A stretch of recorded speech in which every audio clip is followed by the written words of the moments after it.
Why you'd regret being a Viking raider. Before we begin, what hour found you here tonight?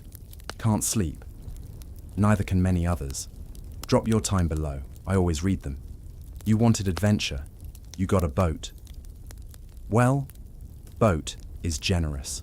It's more like a long, damp plank with sails stitched by someone who clearly hated geometry and had never met a straight line. It creaks ominously when you breathe too hard, and the oarlocks look like they've already given up on life.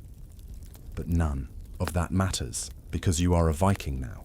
You've got a beard, an axe, and an almost religious confidence that everything will work out fine. It will not. The morning of your first voyage starts with a ceremony that mostly consists of an old man spitting ale onto the ship's bow and muttering something about sea spirits. He's the local Godai, part priest, part drunk uncle, and apparently this counts as divine protection. You pretend to believe in it because the last guy who laughed got slapped with a smoked haddock and hasn't been right since. You step onto the ship with the kind of pride that only comes from having absolutely no idea what you're doing. The deck is wet. Everything is wet, including you somehow, despite no visible rain. The air smells like pine tar, sweat, and rotting herring, which is a nice way of saying home. You try to find your place among the crew, but everyone already has a job and a nickname. You don't have one yet, but based on the way you tripped over the side and landed face first in a coiled rope, you suspect it will not be flattering. Careful. Faceplant, someone mutters. And just like that, it's official. You row, because everyone rows. It doesn't matter that you thought you'd be standing at the front, bellowing commands like some kind of mythic hero. No, you're on oar duty, which is basically CrossFit with scurvy. The rhythm is brutal. 1-2, 1-2, no stopping, no breaks. Your hands blister within the hour. Your back screams by noon. And your fellow rower, a man whose breath smells like fermented onions and regret, keeps singing the same 4-line war chant over and over again until your brain starts inventing new verses involving his immediate demise. The coastline vanishes behind you. The ocean opens in front of you, cold and indifferent. Seagulls scream above like tiny demons in a chorus of mocking laughter. One of them poops directly into your bowl of oat mush. You eat it anyway. Pride is for men with options. At night, you sleep on the deck, curled up beside your shield, and a man named Thorvald who snores like a dying walrus being strangled by a bagpipe. The stars are beautiful, which is unfortunate, because your neck hurts too much to look up.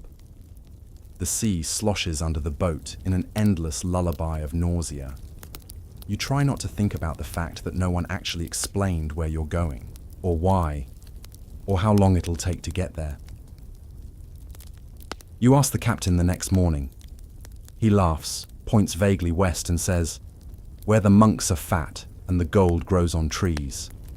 That's the plan. You're risking your life because someone told you that Irish monasteries are full of treasure, and that the Irish are so passive they might just thank you for taking it. You suspect this might be an exaggeration, but at this point, your legs have fused into oar-paddling stumps, and your clothes smell like brine-soaked livestock, so turning back isn't really on the table.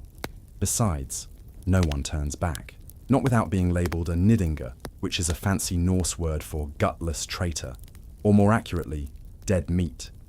You pass the time swapping stories. Some of the men brag about past raids, others lie about them.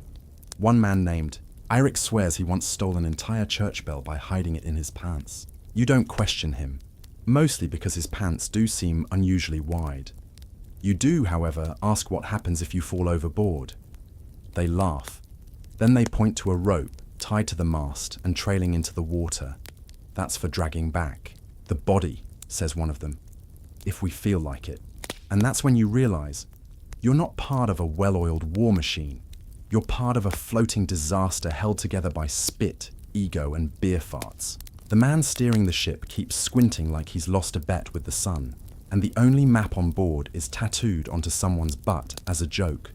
It's wildly inaccurate and also disturbingly detailed. Still, morale is high, mostly because someone brought fermented goat milk. It tastes like a dare, and smells like defeat, but it's strong enough to make you forget the sea lice burrowing into your ankles. Almost. You wake up on the third day to the sound of someone shouting, "Land!" which, for a glorious moment, makes you believe the gods haven't completely abandoned you. You scramble to your feet, stub your toe on your helmet, and immediately fall overboard. Cold, that's all there is at first. The water hits like a punch to the soul. It's not just wet, it's a sentient frost demon clawing at your ribs. You flail, sputter, and briefly forget your own name before someone yanks you back aboard using that "maybe we'll use it" rope. Your new nickname is now Seal Boy. You do not argue. By the time you actually see the land, a grey smudge of cliffs and what may or may not be angry monks, you're soaked, shivering, and half convinced this entire voyage is a punishment for some crime you don't remember committing. But it's too late now. The raiding begins tomorrow. And you're the proud owner of a beard, a boat, and absolutely no idea what happens next. The boat grinds to a halt against the shoreline like it's had enough of your nonsense and would like you to get off now, please. You do, with all the elegance of a wet sack of onions. The beach is a mixture of slimy stones, seaweed, and bones that may or may not be decorative. You pretend not to notice. Vikings are supposed to look fearless, not mildly concerned about stepping on a dead seagull. Your first act on land? Tripping over the prow rope and landing shoulder first in a tide pool. Congratulations, you're now both cold and damp on purpose. Your beard catches a bit of sea foam. You try to look dignified anyway. The rest of the crew unloads gear with the enthusiasm of starving dogs defending their last meal. You get handed a sack of smoked fish, a dented helmet that smells like salted regret, and an axe with a blade so chipped it could double as a cheese grater. Someone slaps you on the back and says, "Get ready for glory." You smile, but inside, you feel like glory is code for probably infected by Tuesday. Camp is assembled at the tree line. That is, someone gathers sticks, fails to light her, fire, and curses Thor's name in 3 dialects. The rest of you stand around pretending to be useful. Dinner is a handful of dried roots boiled in water that might have been clean at some point in the distant past. You chew slowly. Every bite tastes like bark and despair. After eating, you're informed of tomorrow's grand plan. Climb the ridge, surprise the monastery, and take whatever isn't nailed down. And if it is nailed down, bring better tools. Nobody discusses tactics beyond hit hard and yell louder than them. You nod along as if this is a military strategy, and not just group stage idiocy.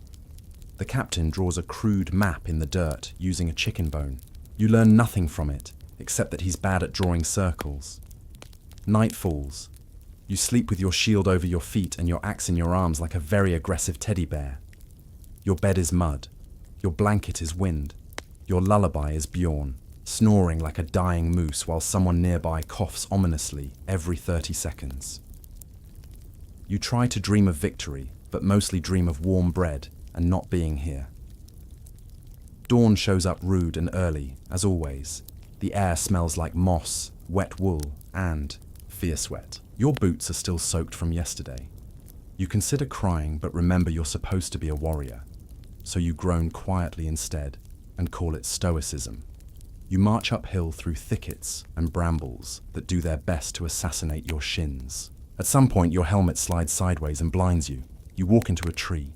No one helps. The man behind you just mutters, "Idiot," and keeps walking. You agree with him silently. Finally, there it is, the monastery. It's smaller than expected. A few stone buildings, some goats, a garden full of sad vegetables, and a bell tower that looks like it's been held together with leftover prayers. Monks walk the courtyard in their robes, humming something that might be peaceful, but mostly sounds smug. The captain raises his axe. This is your moment. Everyone charges. You immediately fall into a ditch, while your crewmates howl and swing axes. Like toddlers with sugar highs, you flail in the mud and lose a boot. A monk runs past you with a bucket and looks more concerned about his tomatoes than the armed invaders. You finally crawl out, one sock squelching, and try to look intimidating. As you rejoin the chaos, inside, The chapel smells like beeswax and judgment. Scrolls are flying.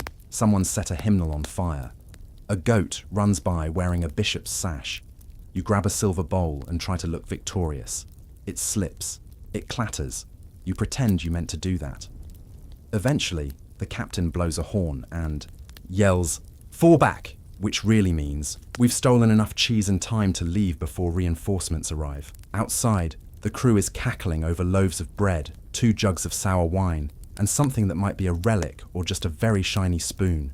You bite into a hunk of stolen cheese. It resists. You chew harder. It wins. The mood is triumphant. You're bruised, blistered, and bleeding somewhere beneath your shirt. You smell like wet leather and scorched oats, but everyone is calling it a successful raid, which apparently means no one important died and we got mildly tipsy. You sit by the fire, staring at the spoils, a cracked bell, some garlic, and a dented icon of a saint who looks deeply unimpressed by you. You think about your first battle, your first loot, your first time being hit in the ribs with a hymn book, and you wonder, just for a moment, what exactly you're doing with your life. But then someone passes you a jug of something strong, and the thought slides away like you're footing on wet deck wood. You drink, you laugh, and you try not to think about the part where you have to get back in that cursed boat tomorrow. You wake up to rain, not the soft kind that poets like. No, this is sideways, slapping your face, soaking your underwear through your armor kind of rain. The kind that feels like the sky itself is scolding you for your life choices. Which is fair, because today's task, rowing, not sailing, not gliding across the sea like some glorious sea wolf. No. The wind has buggered off. The sail hangs limp like a wet bedsheet, and the captain declares, with the sadistic glee of a man who's not holding an oar, that we row. You sit down at your place, your hands already blistered from last time, your legs still sore from that charming moment when you tried to jump off the ship and landed on your pride. You grip the oar. It's slick. It smells like mildew and other men's regrets. The wood groans like it's tired of your whining, and you haven't even started. 1-2, 1-2, someone chants. It's not motivational. It's a curse. Within minutes, your shoulders are screaming. Your back has joined the chorus. Your arms feel like sacks of wet flour tied to splintered logs. The rhythm is brutal. There's no stopping. You miss one beat, and the guy next to you smacks your elbow out of spite. You miss 2, and the guy behind you kicks you in the spine. This is teamwork, apparently. The air smells like wet leather and desperation. You glance around. The entire crew looks like they're questioning their life decisions. One guy is crying, but he claims it's just sea spray. Another is muttering what sounds like threats to Thor himself. You'd pray too, but your lips are too dry and cracked to form words that don't hurt. Time loses all meaning. There's only the oar, the sea, the ache, and that same chant again and again, like a dirge for your will to live. You can't tell if it's been 20 minutes or 4 hours. The sun is no help. It's hidden behind clouds that look like they've been punched into existence by an angry god with seasonal depression. The captain strolls along the deck like he's above all this, because he is. He's not rowing. He's got a fancy cloak, made of fox pelts, and a drinking horn full of something suspiciously not rainwater. He yells things like, "Harder," and "Pick up the pace," from the safety of dry boots and a smug grin. You fantasize about mutiny. Just a small one. Just long enough to push him overboard and see if smugness floats. But no one stops rowing, because if you stop, you drift. If you drift, you fall behind. And if you fall behind, you're not a Viking anymore. You're just seafood waiting to happen. There are no pity medals in this world, just salt, blisters, and the sound of someone vomiting behind you because rowing and motion sickness go together like ale and regret. Someone jokes about how this builds character. He's immediately told to shut up. You all agree silently. Character is a luxury. Survival is not. To distract yourself, you stare at the horizon. It doesn't move. It doesn't care. It watches you suffer with the casual cruelty of a cat watching. A bug drown. Your hands are cramping now. Your palms look like peeled bark. Your arms twitch when you blink. And still, 1, 2, 1, 2. You keep going. At some point, someone passes down a bowl of water. You drink like it's sacred. Because it is. It's not seawater. It doesn't taste like something died in it. That makes it a miracle. A man near the front slumps forward. He's not dead, just done.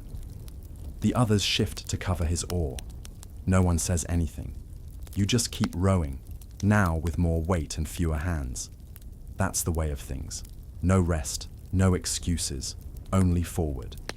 Eventually, the captain shouts, "Land in 2 hours!" No one cheers. 2 hours is just code for die a little slower. And when he adds, after that, another raid, you feel something break inside you. Not physically, that's already happened, but spiritually. Some final small piece of hope that was still clinging to your ribs just lets go. You don't scream, you just keep rowing because you're a Viking, and that's what Vikings do. They row until their arms fall off, and then they switch sides. It's hour 6 or 8 or 12. You've lost count. You've lost the ability to count. Your entire understanding of reality has narrowed down to the length of the oar and the state of your hands, which now look like someone tried to knead bread dough using sand and despair. Your grip is gone. Your fingers are curled like old twigs. When you open your palms, the skin doesn't quite follow. There are open blisters, closed blisters, and a new type of blister that may have developed sentience and filed for autonomy. You want to scream, but even your throat is tired. So instead, you grunt and row. The man next to you smells like goat and fermented onion. He also sings, off-key, the same chant again and again about some hero who once rode for 3 days straight and killed a sea monster with his forehead. You think about punching him, but your arm won't lift that high anymore. The wind picks up, but not from the right direction, of course. That would be helpful. No, it slaps the sail sideways and then disappears again, like a celestial prank designed specifically to keep you rowing and cursing the sky. You catch sight of the coast. It's still far, painfully far, a grey smear on the edge of the world. You tell yourself it's closer than before. You lie to yourself constantly now. It's the only way to survive. The captain shouts something cheerful like, "Only a few more miles, lads." You fantasize about throwing your oar at him. It would take everything you have. You might collapse immediately afterward. But the satisfaction, oh, the sweet, fleeting satisfaction of watching him tumble off the side and get slapped by a fish on the way down. But no, you keep rowing, because the alternative is shame, or death, or worse. Being labelled lazy by a bunch of lunatics who once held a competition to see who could headbutt a tree the longest. The man in front of you vomits over the side and doesn't break rhythm. That's considered impressive. Your knees ache from the repetition. Your lower back feels like someone stuffed gravel into your spine and told it to carry the weight of your ancestors. Every muscle below your neck is locked in some twisted, soggy purgatory of motion and regret. Then comes the order, switch sides. Your soul leaves your body. Switching sides is worse than rowing. It means adjusting your twisted limbs, rotating the broken parts, and discovering that your non-dominant arm is somehow even more pathetic than your useless dominant one. You fumble with the oar like it's a foreign object, which to your nerves it is. Your new grip is weak, slippery, raw. You row anyway. One man passes out mid-stroke and faceplants into the floorboards. No one even reacts. Someone just steps over him and keeps going. You do the same. That's the rule. If you're not dead, you're rowing. Someone mentions the idea of singing a proper rowing song to keep rhythm. He's booed, loudly, then shushed, then told, in precise detail, where he can insert his rhythm suggestion. You row in silence after that. Eventually, you hallucinate. A small island in the distance turns into a loaf of bread. A bird cries overhead, and you're convinced it's speaking Old Norse. You blink hard. It's just a seagull flying in circles and probably laughing. You look down and realize your shirt is soaked with blood. Not a wound, just your palms, leaking into the cloth like they've given up on containment. You smile a little, not because it's funny, but because you've reached the point where pain is so constant it's become background noise, like the waves or the snoring. The sun finally lowers, bleeding into the sea like a wounded god. The captain announces, "We'll reach land by nightfall." You don't celebrate. Nightfall means dragging the boat onto shore. It means unloading supplies. It means eating with your fingers, even though your hands feel like open wounds wrapped around splinters. And worst of all, it means sleeping on damp ground next to other men who've been sweating for 14 hours straight. One of them will snore. One will mutter in his sleep. One will fart loud enough to wake the nearby crows. You take a deep breath, which tastes like salt and broken dreams. And then you row. Because there's no glory without suffering. And suffering is the one thing you're absolutely overqualified for. Midday rolls around, but the sun doesn't shine. It looms, pale and judgmental, like a ghost with a poor sense of humor, barely illuminating the camp as you gnaw your way through something that was once a piece of dried fish and now mostly resembles salted leather with scales. You've learned to chew slowly, not for flavor, there is none, but because rapid movement causes cramping, and cramping leads to vomiting, and no one wants to see their last 5 bites of regret come back up into the only usable helmet. Lunch is, by all practical definitions, the same as breakfast. Same gruel, same dried mystery meat, same bark tea that may or may not be just swamp water boiled with pessimism. It's cold again, of course. You ask if there's a fire. There was, someone says. We used it to dry socks, and that's that. You crouch beside the others in a sad semicircle of men, slowly accepting that hunger is now a permanent personality trait. One man has begun describing his favorite meals from childhood in excruciating detail. Another stares at a rock and whispers, "You'd make a fine stew." You choose not to sit too close to him. The wind shifts and brings with it the scent of cooked meat, actual meat, not the "don't ask, don't smell" ration cubes you've been gnawing on for days. You follow your nose to its traitorous source and find that it's just someone singeing ticks off his fur cloak. Disappointment doesn't even cover it. By afternoon, you begin to barter. Not gold, not weapons. Food, or what passes for it. You offer half a stale barley biscuit for a strip of smoked eel. It's accepted. The eel is chewy. The biscuit breaks a molar. You don't care. You feel alive again. Slightly, momentarily, until the stomach cramps hit because your digestive system is no longer used to anything resembling nutrients. Someone finds a half-squashed apple in their sack and is immediately treated like royalty. For 10 glorious minutes, he holds court. He slices the apple carefully, like it's a sacred relic, handing out tiny damp wedges to those who have done him past favors, or at least haven't insulted his beard this week. You get a sliver. It's mealy, slightly fermented, possibly halfway, to vinegar. It's the best thing you've tasted in a month. A plan is hatched. Tomorrow, hunt something, anything, even a squirrel, especially a squirrel. The idea of fresh meat electrifies the camp. Halfdan volunteers to go, which terrifies everyone, because the last time he hunted, he came back with a raccoon he swore was a deer, and promptly tried to marry it. You don't argue.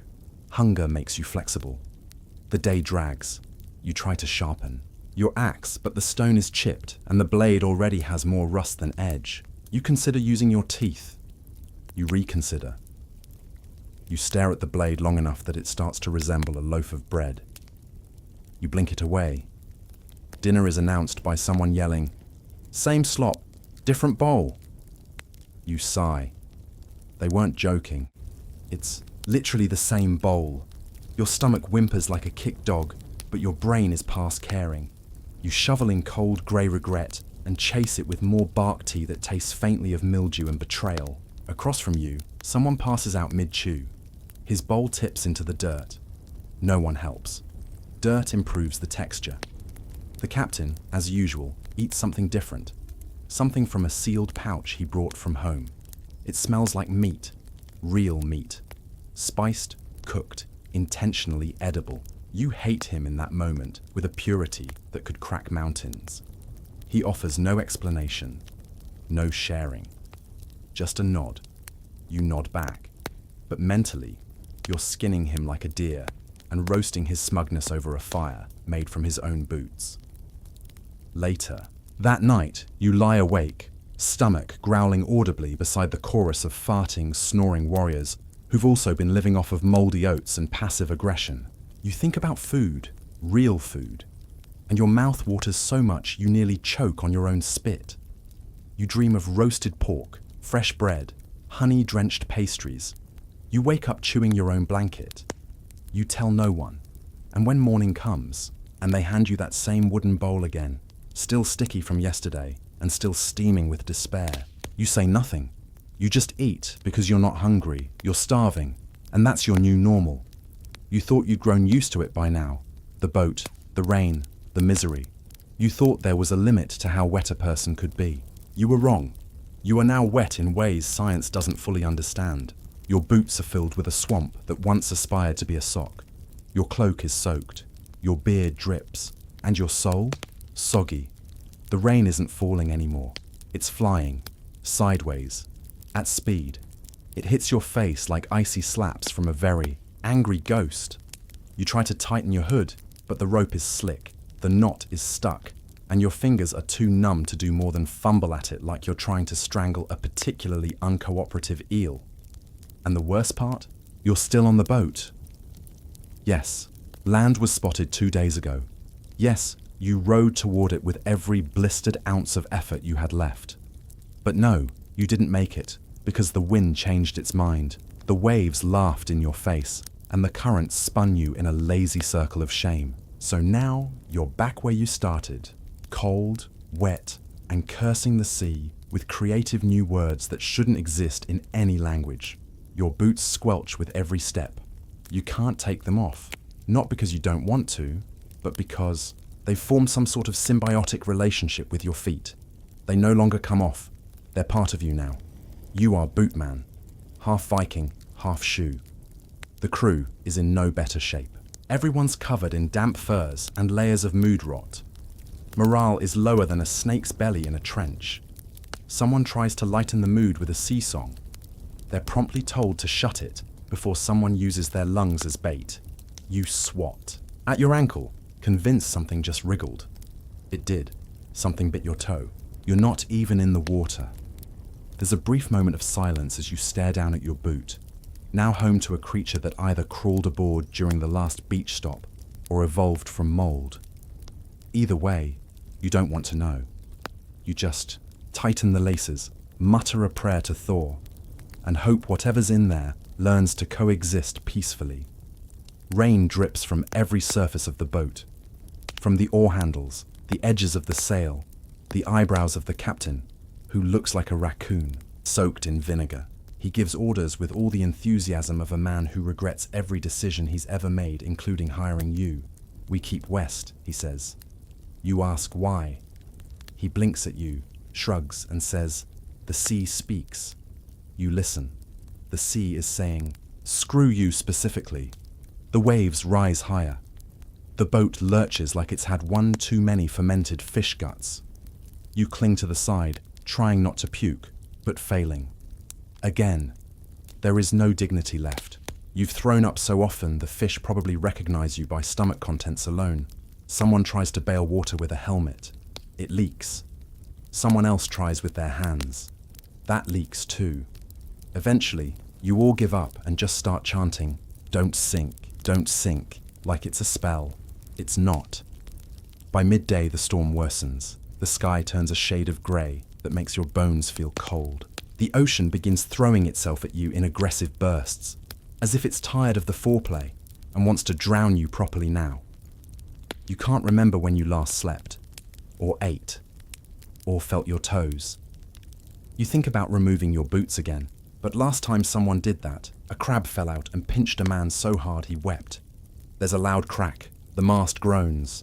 The sail whips violently, tearing at the seams. You all scramble to tie it down, using ropes that are more knot than string, while the wind screams in your ears like a banshee with performance anxiety. You pull. You shout. You slip. Land on your back, and the breath leaves your lungs in a panicked whoosh. You stare up at the sky, which is now spitting directly into your eyes, and wonder what ancient sin you committed to deserve this life. And then, the rain stops, just like that. No warning.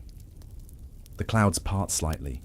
The sun makes a brief, confused appearance, like it forgot something and popped back in to check. The sea calms, momentarily. The crew exhales as one massive, wheezing organism. You breathe. You look around. You smile for the first time in days. Then a rogue wave hits you square in the chest, knocks you flat on your ass, and fills your mouth with a pint of ocean. The sea isn't done, not even close. You're bailing water with a helmet again. It's not. Even your helmet. Yours floated off somewhere between the last wave and your momentary lapse into unconsciousness. The one you're using now smells like rotten meat and possibly human fear. Every scoop is pointless. For every drop you toss overboard, 3 more sneak in through the sides, the seams, or quite possibly the pores of the ship itself. Nothing is dry. Not the deck, not your clothes, not even your thoughts.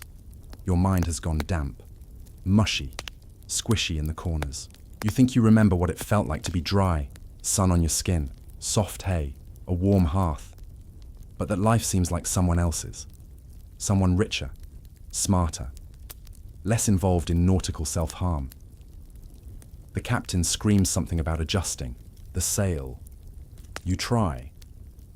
The rope bites into your hands like a snake with anger issues.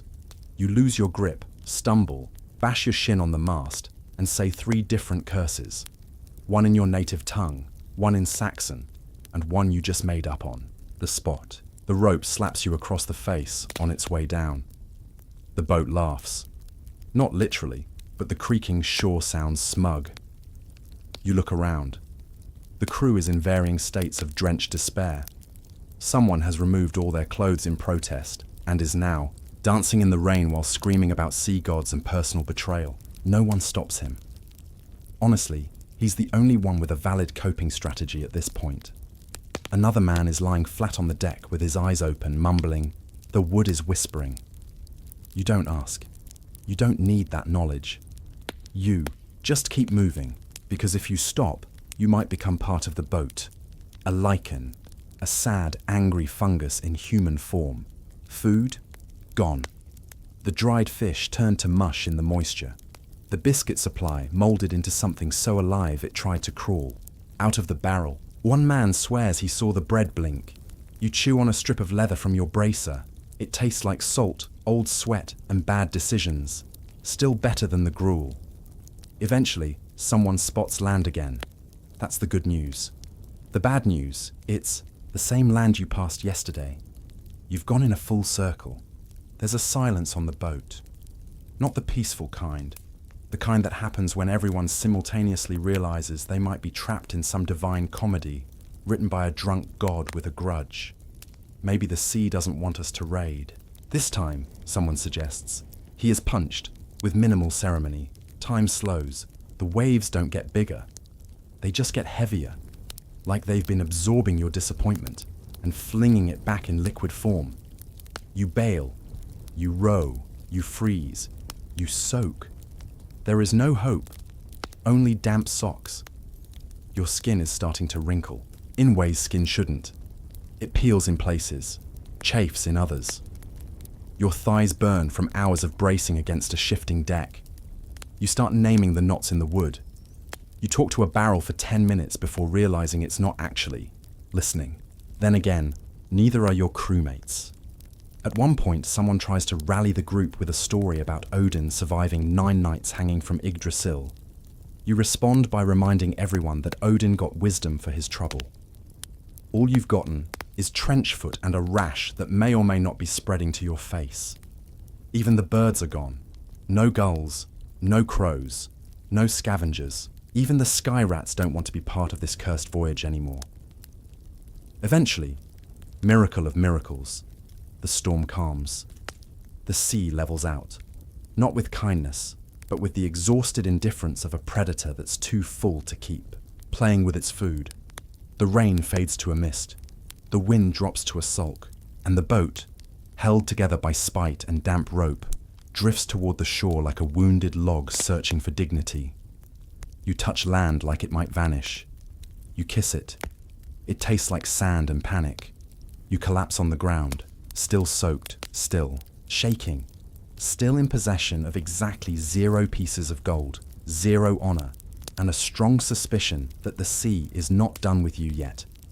And when someone jokes, "At least we didn't sink," you stare at him and think, maybe we should have. You were told this would be easy, a quiet little monastery tucked away in some foggy inlet, protected by nothing but faith, bad eyesight, and a bell. That's what the captain said. He even called it a soft target, which, as you're now realizing, is Viking code for, we have no idea what we're walking into, but if you die, we'll pretend it was noble. You climb the hill with your axe in one hand, and yesterday's cold porridge still burbling in your gut. Your boots are muddy, your thighs ache, and someone behind you is breathing so loud you start planning their murder purely out of spite. At the top, you see it. Stone walls, a wooden gate, and several plump figures in brown robes moving calmly through the courtyard, like they've never been pillaged before. You raise your weapon, the horn is blown, the raid begins, you scream, they scream. You charge forward, full of heroic fury and slightly bent posture because your back still hasn't forgiven you for sleeping on rocks last night. Your boots slap wet stone. You slam into the gate with your shoulder and immediately regret it. The gate doesn't budge. Your shoulder throbs like it's hosting its own personal thunderstorm. Someone finally kicks it open. You rush inside expecting terror and surrender. What you get is a monk with a shovel, and he swings it, like he's been training for this moment since birth. It hits your shield with a metallic clang, and the reverberation rattles your entire skeleton. Before you recover, a second monk appears and flings what you assume is holy water into your eyes. It turns out to be hot soup. You scream. It's turnip-based. You stagger back, blind and steaming, while one of your crewmates slips on a chicken and falls directly into a barrel. Another tries to draw his sword only to discover it's stuck in its sheath, probably from rust, probably from fate mocking him. A third gets hit in the knee with what you swear was a loaf of stale bread moving at deadly velocity. This is not going to plan. You blink until the soup wears off. Your eyes sting. Your pride stings worse. You charge again, this time determined to win, or at least not get assaulted by pantry items. You make it 3 steps before something thunks into your shoulder. Hard. You spin around in confusion. An arrow, a clean shot, fletched in white and sticking out like a snide accusation. You stare at it, dumbfounded. You hadn't even seen the archer. You didn't think monks had archers. Apparently, some of them skipped morning prayers and went straight to weapons training with Brother Killface. You drop to one knee, not out of reverence, just dizziness. 2 monks rush you. One's got a stick, the other a book. You assume the book is for reading. It is not. He hits you with it. Hard. It's a Bible. It hurts. You fall again. You hear the captain yelling, "Form a line," which is laughable because no one here has ever successfully formed anything beyond a poorly constructed sandwich. Your crew is scattered. Some looting, some fighting, some trying to wrangle a goat that seems unusually aggressive. One man is attempting to climb a statue. You don't know why. You drag yourself upright. Your arm is bleeding. Your shoulder is a pincushion. Your dignity is floating somewhere off the coast. You spot a monk running toward the chapel with a sack of something jingling. Treasure. It must be. You limp after him, driven by instinct and a deep-seated need to not be the most useless man in this raid. You catch up to him just inside the doorway. He turns around. He's ancient and holding a knife. A big one. Where did he even get that? You freeze. He does not. He lunges. You scream again, this time not in rage, but in a distinctly high-pitched tone that echoes off the chapel walls in a way that will haunt you forever. You parry with your shield. The impact rattles your teeth. He's strong, unreasonably strong, possibly possessed. You kick him in the shin. He goes down, groaning, but still holding the knife. You grab the sack, trip over a pew, and land flat on your back, knocking the wind out of yourself and spilling coins across the floor. You roll, grab a handful, and crawl out the front door like the world's least impressive burglar.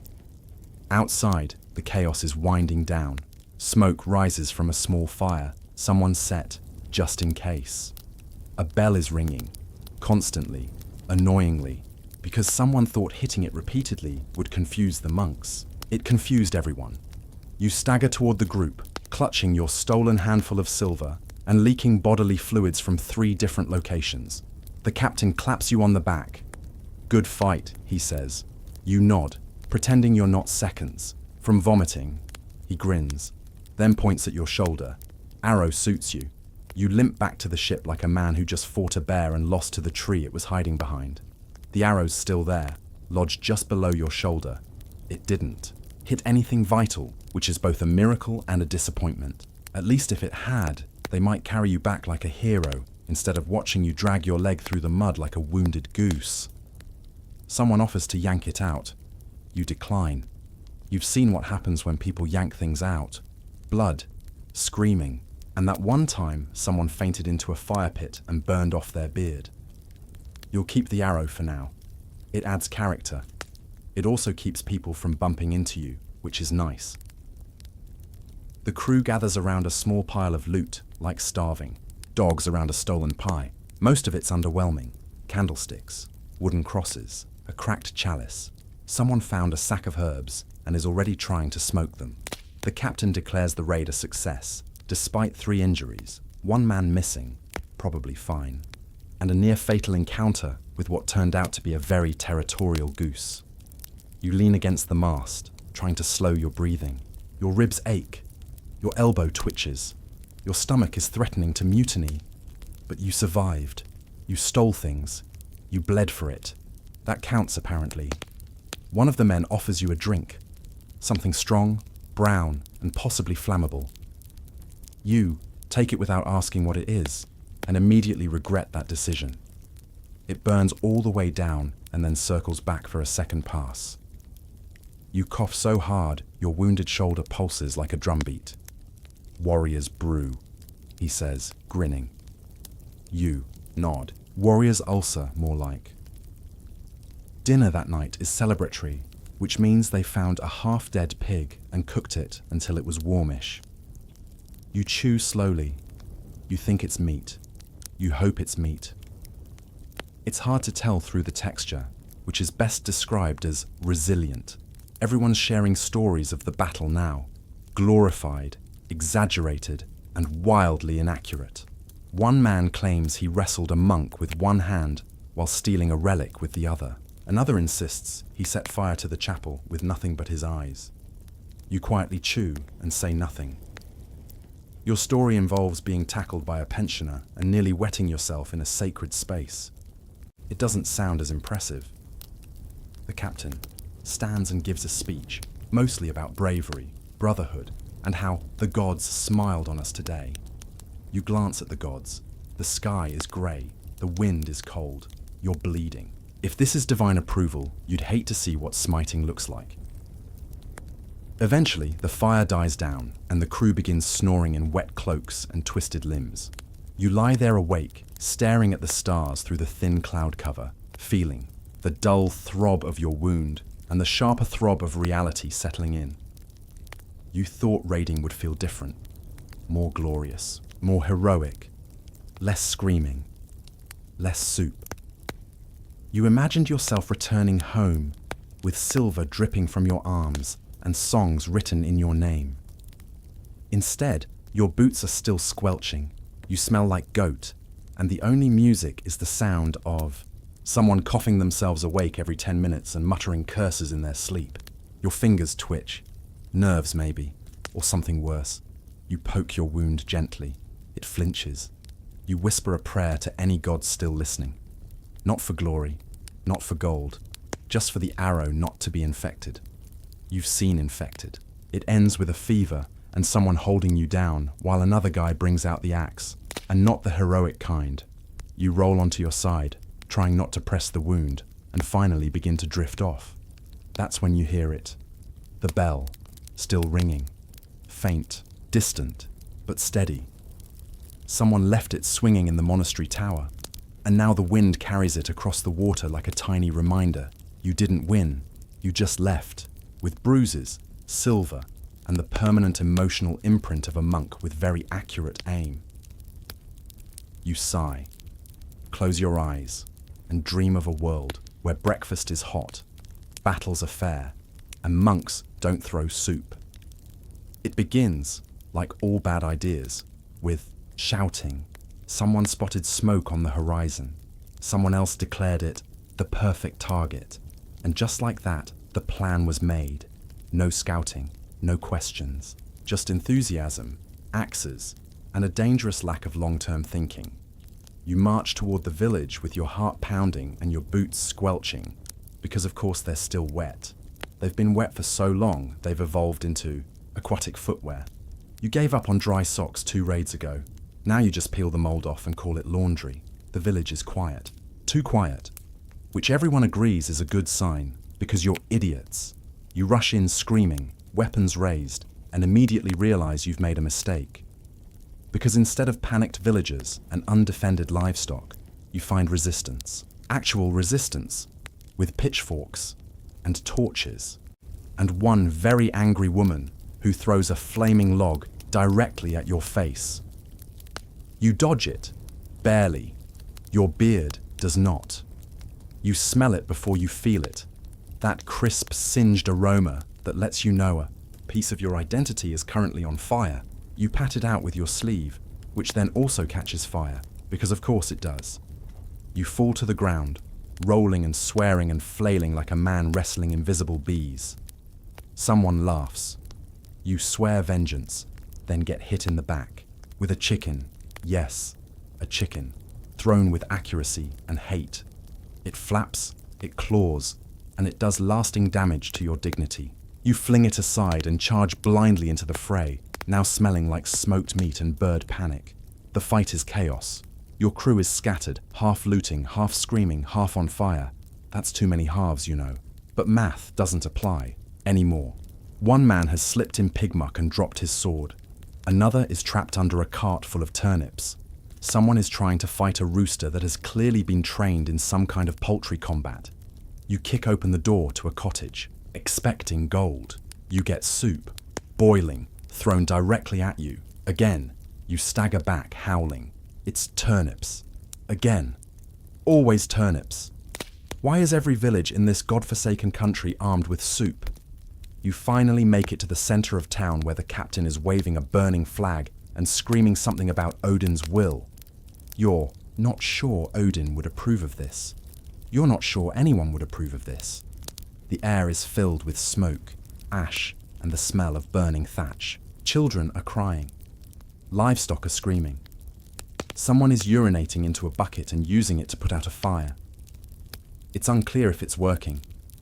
Your axe is slick with mud and soot. Your shield is cracked. Your lungs are full of charcoal and regret. And yet, people are watching you. Yes, the villagers. Some of them are cowering, but some are staring. Not in fear, in recognition. They know your face now, or what's left of it after the beard fire. You are apparently the one to remember, the one they'll whisper about to their children, the one they'll curse in stories by candlelight. You're not sure how to feel about that. Hero, they might say, or demon. Either way, you're now famous, and you smell like disappointment and scorched goat hair. Someone tosses a bag of grain into your arms. Take it, they shout. Just go, you do. Not because you want grain, but because you're not entirely sure where you are anymore, and holding something gives you purpose. You stagger toward the road, smoke trailing behind you. The village is burning. People are fleeing. A man throws a pot at you from a rooftop. It misses. Barely. You don't even flinch. This is your life now. This is glory. You think about how you'll describe this day when you get back. How you'll leave out the part with the chicken, and the soup, and the screaming, and the mild sobbing you did behind the hay cart when you thought no one was looking. You'll call it a victory, because what else can you do? You're a Viking. You showed up, set fire to something, and left with a sack of grain and a patchy beard. And apparently, that's enough. The village is still smouldering behind you. You try not to look back, not out of guilt, but because smoke stings your eyes and you're already half blind from the turnip stew splash you caught earlier. Your beard is only partially intact. One side curls upward like it's trying to escape your face. The other side is just gone. A charred memory of better grooming days. And yet, they're still talking about you. As you limp down the road with your sack of grain, 3 bruises, and an emotional wound you can't quite locate, you hear one of your crew whisper, "They'll remember that one. Not to you. About you.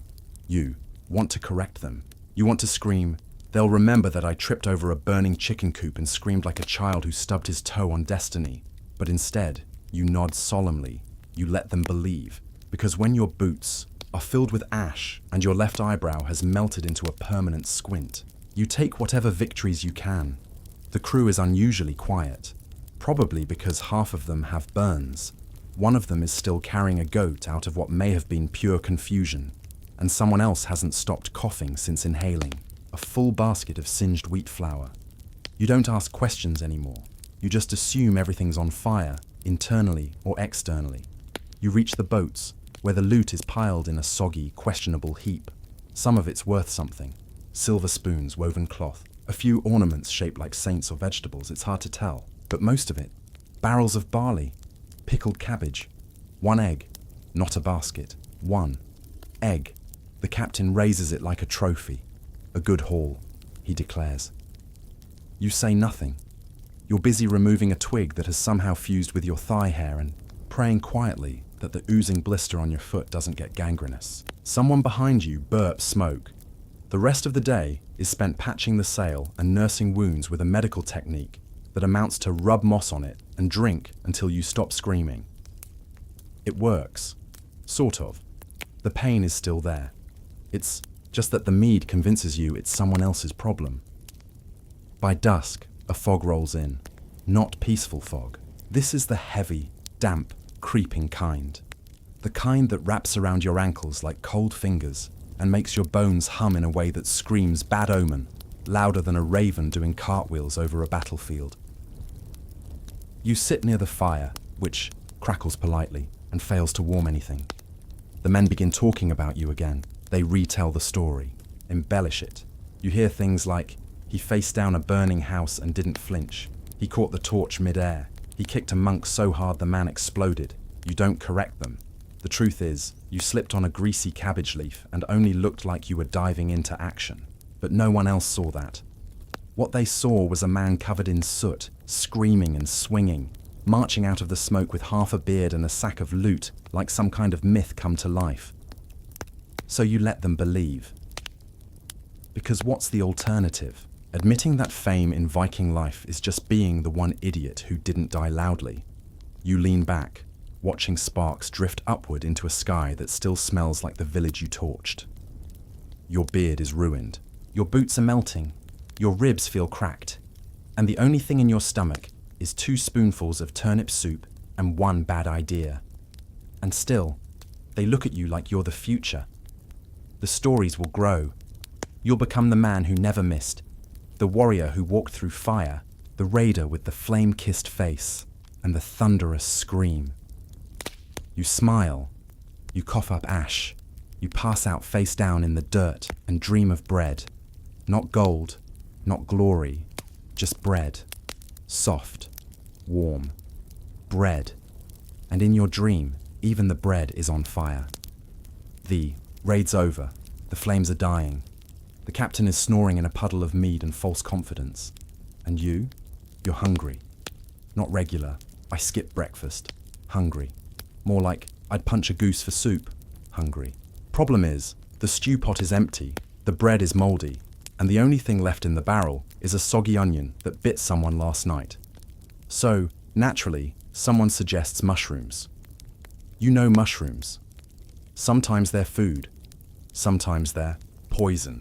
Sometimes they make you see Odin juggling goats on a flaming mountain while reciting your deepest insecurities in rhyme. But that's tomorrow's problem. Right now, your stomach is folding in on itself, and your last meal was 3 spoonfuls of barley gruel and a mystery leaf that tasted like boiled regret. So when Halfdan the Ever-Reckless holds up a clump of fresh-picked fungi and yells, "These ones smell like destiny," you don't ask questions. You just chew. They're soft, slimy, vaguely earthy, with a hint of doom. You swallow quickly, before your brain can override your survival instincts. The first bite does nothing. The second sends a chill down your spine. The third, that's when things begin to unravel. The boat rocks. Only it's not on water. You blink. The deck is gone. You're standing in a forest of giant mushrooms, and your axe is singing.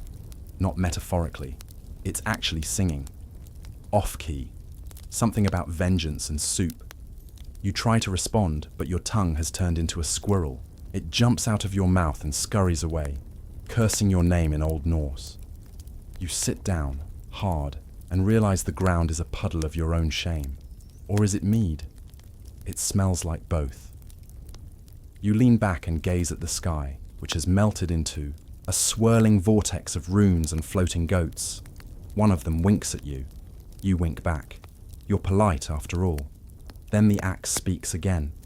"You've failed me," it says. You apologize. You should have burned more churches. You explain that there were only so many churches, and one of them had a guard goose. "Excuses," your axe mutters. "You were supposed to be glorious." You start crying. That's when Bjorn stumbles into your vision, completely naked except for one boot and a smile that makes you deeply uncomfortable. "I can smell colors," he announces. "Also, you're glowing." You look down. You are, in fact, glowing. Either that or on fire, or both.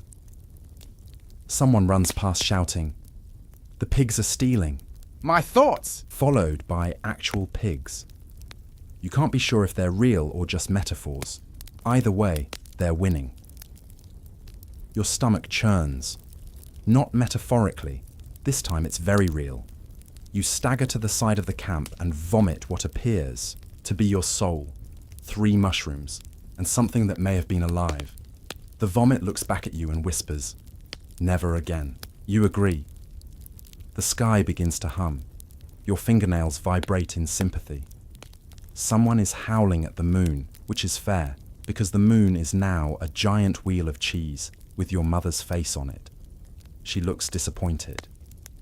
And somehow, through it, "Oh," your axe keeps whispering. "You could have been more," it says. You whisper back, "I just wanted a snack." A rooster explodes somewhere behind you. No one reacts, because now everyone is seeing it. The full force of Halfdan's mushroom harvest has kicked in across the crew. One man is dancing with a rock. Another has married a barrel. Someone else is trying to build a shrine out of fish bones and seaweed. The captain is curled in a fetal position under the sail, muttering something about Valhalla having a dress code. You crawl toward your bedroll, which has transformed into a judgmental walrus that keeps scooting just out of reach. You give up. You lie on your back, arms spread, watching the constellations swirl into the shape of a stern Odin holding a scorecard. You get a 3. Out of what? You don't know. And then, mercifully, everything slows. The ground stops spinning. The sky re-solidifies. The whispering stops, or at least dials back to a dull mumble. You roll over and groan. You're covered in dirt, sweat, and something purple. You hope it's berry juice. You hope it's not blood. You open your mouth to ask if anyone survived. A voice near the fire says, "I think I invented a new god." You close your eyes again. You will not be participating in dinner tonight. You wake up on a chicken, not next to a chicken, not near a chicken, on one. It's alive. It looks annoyed. You roll off, mutter an apology, and take a moment to wonder if it's real Or if you're still hallucinating, it pecks your shin. Real. You groan and sit up, discovering that the world is spinning slightly less than it was a few hours ago, but your skull feels like it hosted a small battle between gods, rats, and a man with a drum. Your tongue is dry, your throat is cracked, your lips taste like dirt, old regret, and a hint of boot polish. Someone nearby is moaning. You turn and see Bjorn face down in a pile of turnips, mumbling the word infinite over and over. He has a bandage tied around his head made from someone's underpants. You decide not to ask. The rest of the camp looks like it lost a fight to a storm, a wedding, and a confused bear, all at once. Bedrolls are scattered. One man is wrapped, in rope. Another is sleeping on top of the supply barrel like a possessive dragon. Someone's painted eyes on their shield and is trying to feed it porridge. You drag yourself over to the fire, where a few embers still survive under a soggy piece of bread someone must have mistaken for fuel. You poke it with a stick. It hisses, possibly offended. Your stomach rumbles. It's not hunger. It's protest. There's something inside you that didn't belong there. Something wild and judgmental and trying to escape via slow internal rebellion. Your gut gurgles ominously, and you make a mental note to stay near the edge of camp for the foreseeable future. The captain eventually emerges from beneath the overturned fishing net he apparently adopted as a blanket. His eyes are bloodshot, his lips are blistered. He surveys the chaos, scratches his beard, and says only, "Well, we're alive. You want to argue? You don't feel alive. You feel like someone buried you halfway and then decided to dig you up again just to slap you. Your axe is lying nearby. You reach for it and notice something strange. Small bite marks along the handle. You stare at them, then at the camp goat, then back at the axe. The goat stares at you without blinking. It knows. You check your pack. Someone stole your last piece of salted meat. In its place is a rock, not a pretty rock, just a rock. No note, no explanation, just insult.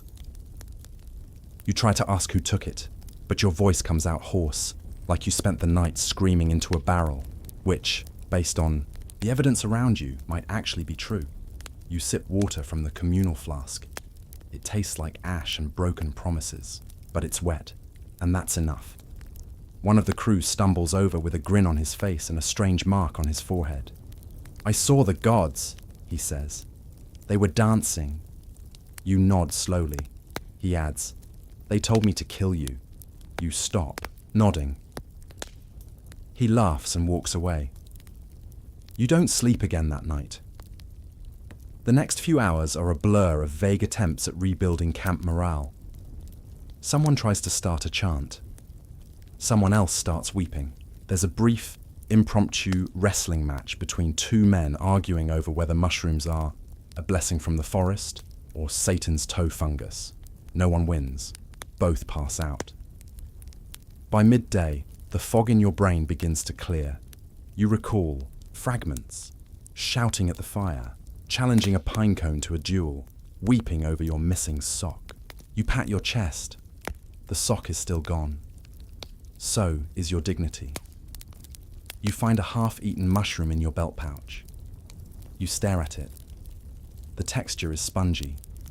The edges glow faintly blue. You hurl it into the sea. The sea does not react. The sea is tired of your nonsense.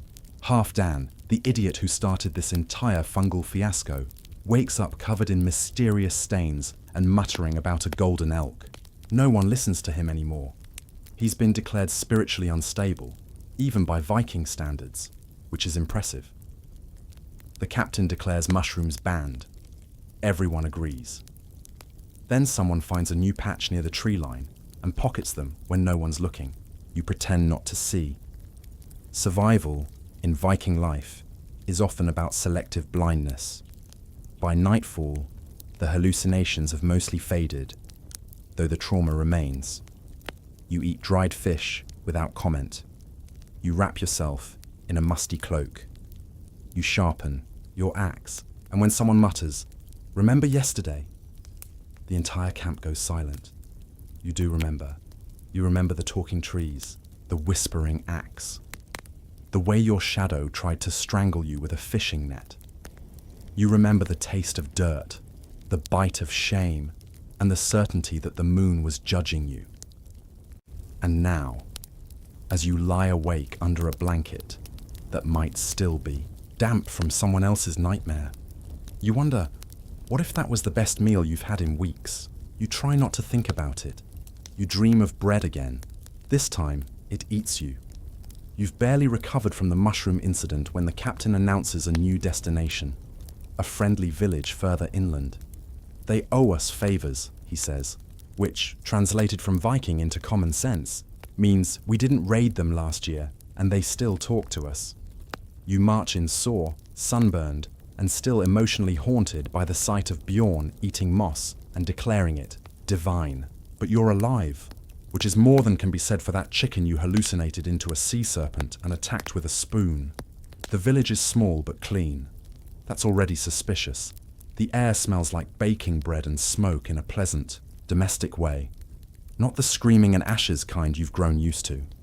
People wave cautiously. Children hide behind fences. Dogs snarl. The elders nod with a look that says, "Please don't steal anything."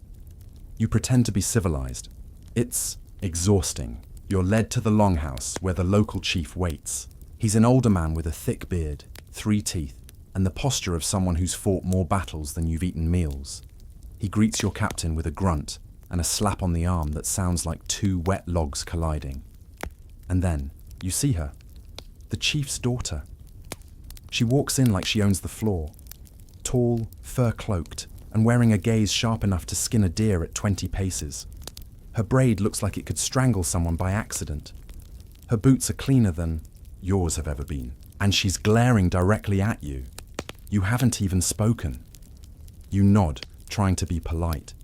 She scowls harder.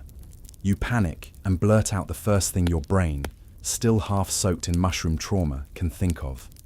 "Nice cloak." She narrows her eyes. You try again. "Strong boots." She steps forward.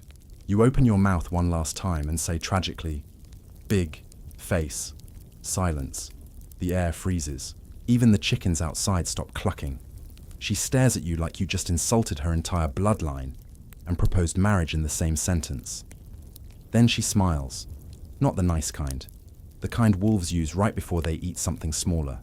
She says, clearly, calmly, and with venom that feels physical, "If you speak to me again, I will feed you to your own horse." You don't have a horse. You consider stealing one just to make the threat legitimate. You nod, slowly, respectfully, and back away. The rest of the day passes in awkward silence. Your crew mingles. They eat, they flirt, they trade bits of loot for mead and cheese. You sit in the corner like a cursed scarecrow, afraid to breathe too loud in case she hears it, and decides your lungs are an insult. You try to redeem yourself. You volunteer to help chop firewood. You accidentally break the axe handle. You try to haul buckets of water. You fall in the well. You attempt to pet a child's goat. It bites you and runs off wearing your glove. By nightfall, your reputation has sunk lower than your boot in a mud puddle. At the feast, you're seated far from the fire, in what is clearly the "we don't trust this guy" zone. You try to make small talk with a man who responds only in glares and hand gestures that might be curses. Someone hands you a bowl of stew. You sniff it. It sniffs back. Across the room, the chief's daughter laughs at something. It's not you, but it still feels like it is. You steal a glance. She catches it. You look away so fast you pull a neck muscle. The captain notices your shame and claps you on the back. "She's lovely, isn't she?" he says. You groan. "Smart too," he continues. "Fierce. Killed a man with a butter knife last year." You whimper. "Don't worry," he says with a grin. She likes confidence. You nod, praying he doesn't try to play matchmaker. He does. 10 minutes later, he raises his mug and declares to the entire room that you have something to say to the chief's daughter. You want to die. You rise, slowly. One eye twitching, she turns toward you. her expression unreadable. You open your mouth. You mean to say something charming. What comes out is, "Goats hate me." She blinks. So does the room. Then she bursts out laughing. And it's worse, somehow. Because you don't know why she's laughing. It could be amusement. It could be strategy. It could be the prelude to violence. You sit down. You do not speak again that night. But every time you look up, she's still watching. You, like a hawk watching an injured mouse wearing someone else's shoes. You didn't sleep much, partly because your bedroll smelled like old soup and disappointment, but mostly because you couldn't stop thinking about her. The chief's daughter, whose glare still feels etched into your bones. Every time you blink, you see her expression, the exact look a bear gives a squirrel just before deciding whether to eat it or not. Now it's morning, and you're back to pretending to be helpful. Today's task, wood splitting. You slam an axe into a log and nearly take off your foot. A boy watching you coughs in judgment. You give him a nod like you meant to do that. He walks away shaking his head. You're halfway through your fourth log, badly, when she shows up again. No warning, no footsteps, just suddenly there, standing at the edge of the clearing like some ancient spirit who's grown tired of your nonsense. She crosses her arms. You freeze. Your next swing misses completely and sends the axe flying into a bush where it hits something that yelps, possibly Bjorn. She doesn't flinch. "I thought Vikings knew how to chop wood," she says. You want to respond with something clever, something that might redeem you from the culinary, romantic and social disaster you've been since the moment you opened your mouth in her direction. But what comes out is, the wood was moving. She doesn't laugh. Of course she doesn't. She walks forward, takes the axe from the bush herself, places the log properly, and in one motion, splits it with terrifying ease. Clean cut. No hesitation. The log halves fall apart like they feared her in advance. She hands you the axe and says, "Try again." You take it. Your hands are sweating. You raise it, very carefully, and bring it down. The log doesn't split. It just absorbs the blow and sits there, unimpressed. You feel it judging you. You're not even sure how that's possible. But it is. The log, like everyone else in this village, knows you're not built for this. She sighs. Then she does something truly horrifying. She smiles, not kindly, not encouragingly, but in the way one smiles at a fool who might, with enough effort, one day become a less dangerous fool. Then she walks away. You don't move for several minutes. Just you, the axe, the unsplit log, and the lingering sense of having survived a test you didn't know you were taking and definitely didn't pass. Later that afternoon, you help load firewood into a cart, her cart, apparently, and she gives you a curt nod when you lift a particularly large bundle. You nod back, trying to look strong and useful, and not like someone whose shoulder still hurts from a soup pot thrown 3 raids ago. A little boy runs by and trips over your foot. You catch him mid-fall, set him back on his feet, and ruffle his hair. You glance over. She saw that. She doesn't smile this time, but she doesn't frown either. That counts as progress. Dinner that evening is roasted root stew, hard bread, and smoked fish that smells like it spent the morning regretting its existence. You sit far enough from her that she can't hear you chew, but close enough that if you suddenly burst into flames again, she might at least watch. Halfway through the meal, the captain nudges you. "You should ask her to walk with you," he whispers. You shake your head. "She laughed at you," he says. "That's basically foreplay." You take a drink instead of answering. He pushes. "Just one walk. Talk about anything. Show her you're not just a walking disaster." You stand up. You don't know why. Your legs move without permission. You approach. She looks up, expression unreadable. And before you can stop yourself, you say, "Would you like to go outside and not stab me?" A long pause. She stands. You walk together in silence, past the firelight, toward the edge of the village, where the air smells like smoke and wet pine. You don't speak. You're afraid to. She doesn't speak either. You walk a few slow, awkward paces before she finally says, "You're not very good at this." You nod. "No, but you try." Another nod. "I do." She stops, turns, looks you over again. Then she says, "Next time you talk to me, maybe don't start with big face." You open your mouth, close it again. She walks away, braids swinging like a victory banner. You watch her go. You might be in love, or you might just be suffering from head trauma, hunger, and a desperate need for female approval. Either way, when you return to the fire, the captain grins like he's already planning the wedding. You sit, stew in hand, and quietly whisper to your fish, "She didn't kill me, and for now, that's enough." It starts with thunder, not polite thunder, not "the gods are clearing their throats" thunder. No, this is full volume rage of the heavens. "We see you, and we are not impressed" thunder. It rolls over. The hills like a giant dragging a boulder wrapped in war drums, and every man on the ship immediately stops whatever he's doing to stare at the sky in collective dread. You look up. It's darker than it should be. Not night dark, not cloud dark, doom dark. The kind of sky that doesn't just promise rain, it promises judgment. You've only just set off from the last village, still sore from trying to impress the chief's daughter with your wood-chopping skills and failing spectacularly. Your beard still smells faintly of stew. You were hoping for a calm journey. That hope dies the second the first bolt of lightning slams into the water 100 yards off the bow and explodes like the sea itself is trying to end the campaign early. Someone screams. Might have been you. The captain, in all his wisdom, points at the storm and says, "Row faster," as if speed will outrun the wrath of a thunder god you all forgot to properly sacrifice to last week because someone, you, knocked over the ceremonial mead during a hangover. You grab your oar. You row.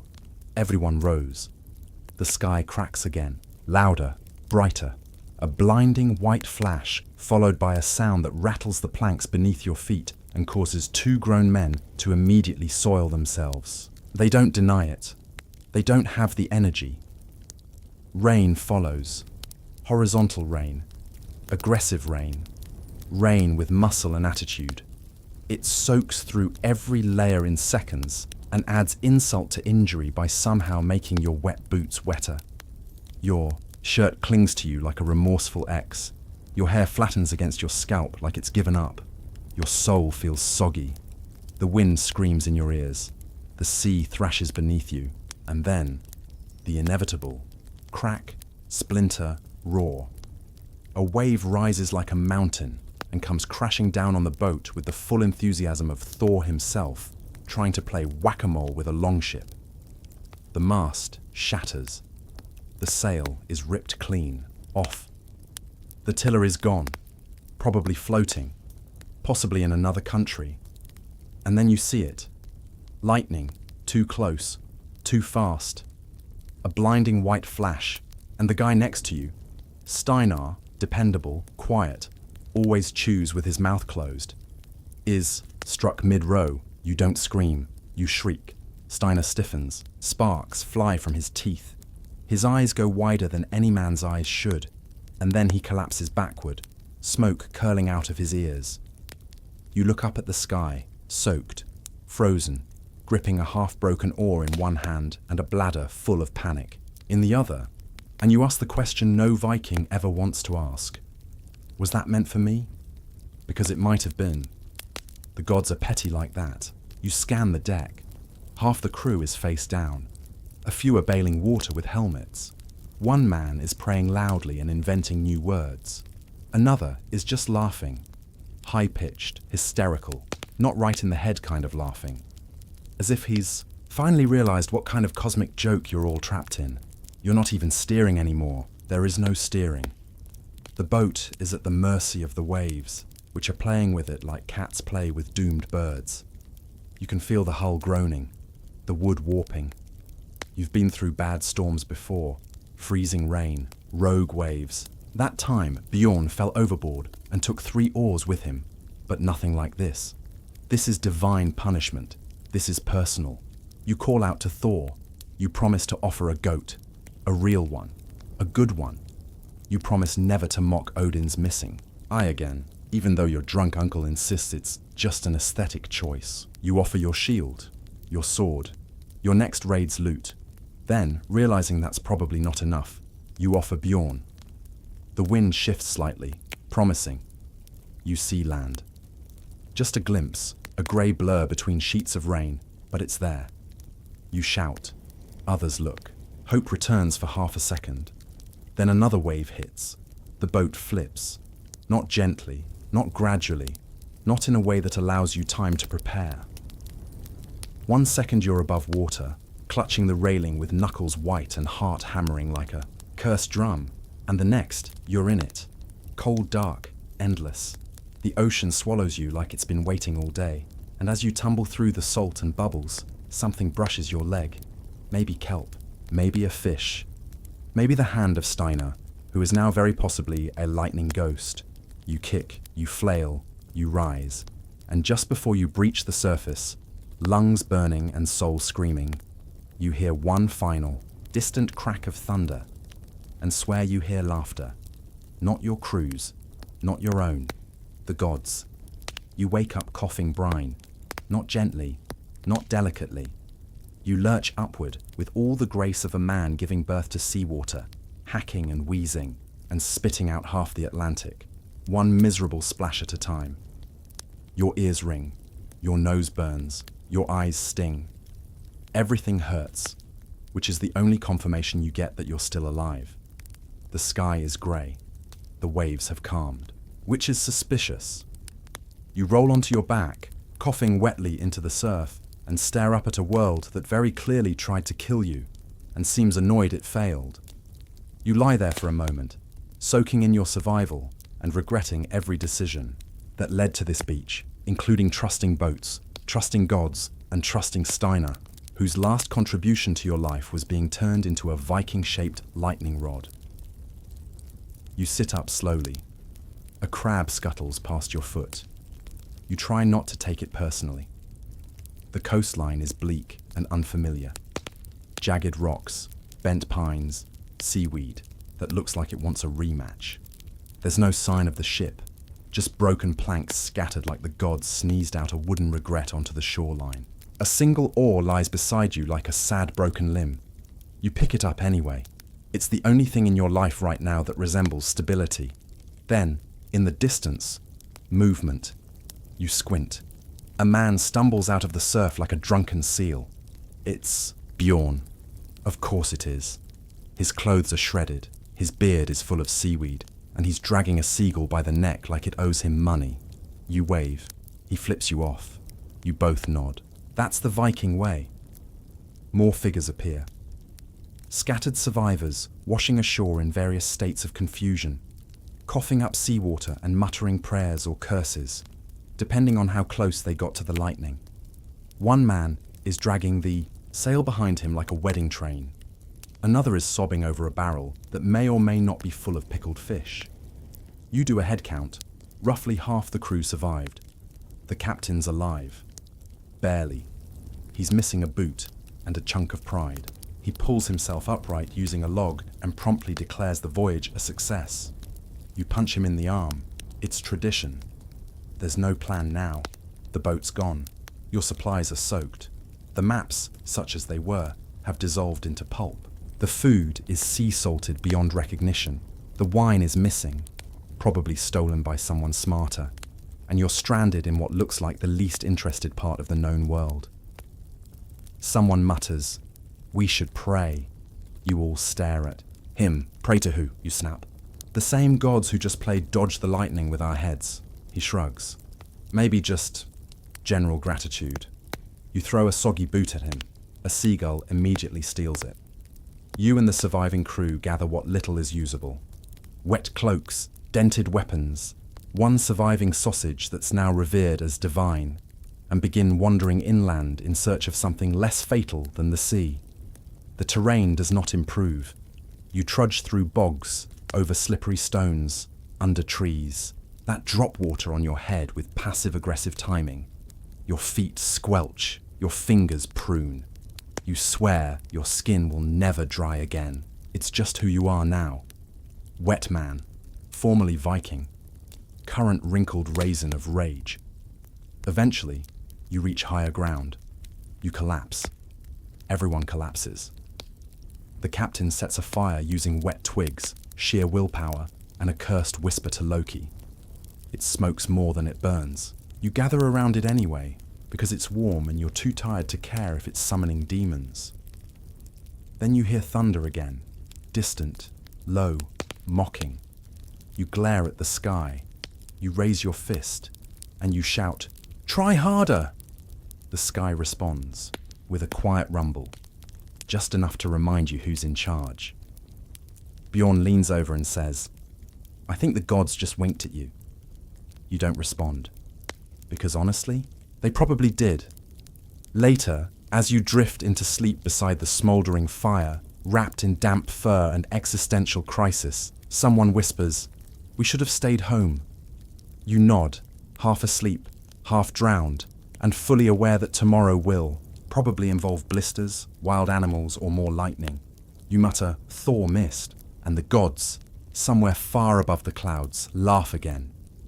It starts with a look, not a glare, not a scowl. No, this is worse. It's that eerie, quiet stare that lasts 2 seconds too long and says, "You're alive, but that's more of a temporary situation." Bjorn is sitting by the fire, sharpening his axe. Slowly, methodically, the kind of sharpening that isn't about utility, it's about intent. He's staring at you the whole time. You try to act natural. You chew your salted fish. You nod like nothing's wrong. But inside, every part of you is screaming that something is very, very wrong. And it is. Because 3 days ago, you found a pouch of gold in the wreckage of the storm. Not much. Just a few coins, a silver ring, and a brooch shaped like a screaming bird. You pocketed it, quietly. Because at the time, it felt like survival. It was on the shore, unclaimed. And your pants were full of seawater and self-pity. You didn't ask whose it was. You forgot to. Now here you are, 3 days later, and suddenly Bjorn's giving you the look of a man who wants to chop firewood and has just realized you're both flammable and available. You try to remember what else was in the pouch. You remember now, a little wooden token, carved with Bjorn's initials, crude, obvious, unmistakable. You saw it. You ignored it. You're an idiot. You glance around the camp. The rest of the crew is doing Viking things, arguing over fish, arm wrestling for dominance, and failing to light a fire with wet twigs and misplaced confidence. But some of them are glancing your way now. Not often, not all at once, but just enough that your instincts start flaring like a wounded boar surrounded by wolves. Bjorn doesn't say anything. He just sharpens. Slowly, with that slight smile he only uses when he's thinking about violence, or women who remind him of violence.